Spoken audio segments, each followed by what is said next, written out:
l'état de la route, il y a eu une forte pluie et la route est vraiment délabrée.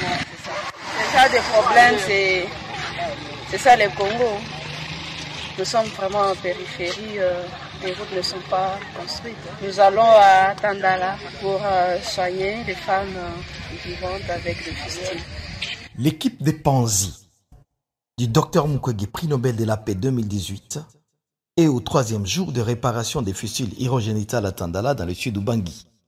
14 malades soignés et 6 en attente allant des cas les plus compliqués aux cas les plus simples. Les étapes à suivre, comme le dit ici le docteur Mayele. Ici, nous voulons faire une réparation d'une fistule vésico-vaginale juxta-cervicale, césarienne post-césarienne. Les étapes de la réparation d'une fistule consistent à une incision péricution. Après une désinfection du corps, on va champer et avec le champage, on va infiltrer une solution physiologique oxytocinée qui va nous aider à une hydrodissection mais aussi à une hémostase. Mais après ça, on va faire une incision périfistulaire et puis le décollement de la litière vaginale pour permettre à la vessie, pour permettre la mobilisation de cette vessie-là. Et après cette mobilisation de la vessie, on va faire un ravivement des berges qui sont fibrosées. Et après ce ravivement des berges, on va faire la suture de la fistule en points séparés, ovicule 2/0. Et après cette suture, on va faire le test au blé, qui est un test de tacheté de la vessie, pour montrer que la fistule est fermée. Et dès que le blé ne sort pas, ça signifie que la fistule est bien fermée et on va faire la contoraphie, qui consiste à fermer cette muqueuse qu'on a décollée. Et on laisse la femme dans le service pendant 14 jours avec sa sonde urinaire et 14 jours elle pourra sortir.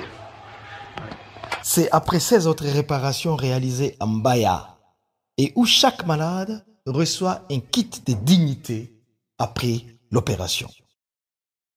La majorité a reçu une fistule après une mauvaise couche, soit à la maison, soit dans un centre de santé de fortune non équipé.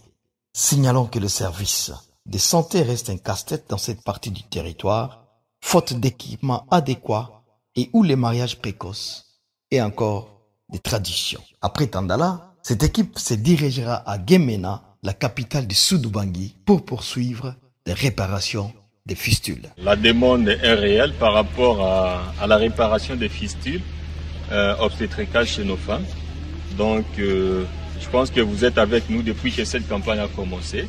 Il y a une réelle demande en termes de besoins en formation du personnel parce que il y a 3 médecins qui ont été formés dans la réparation des fistules urogénitales à l'hôpital de Panzi.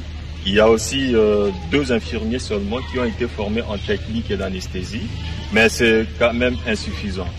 Alors, il va falloir que l'offre soit augmentée en termes de formation en personnel, mais aussi le matériel et équipement, parce que vous savez, c'est une spécialité pour laquelle donc il va falloir qu'on disponibilise au moins les matériels et équipements pour essayer d'aider tant soit peu nos femmes qui ont ce problème de fistules urogénitales. Ça, c'est les besoins dans le sud d'Ubangi. La ligne verte ainsi disponibilisée est le 082 122 22 91.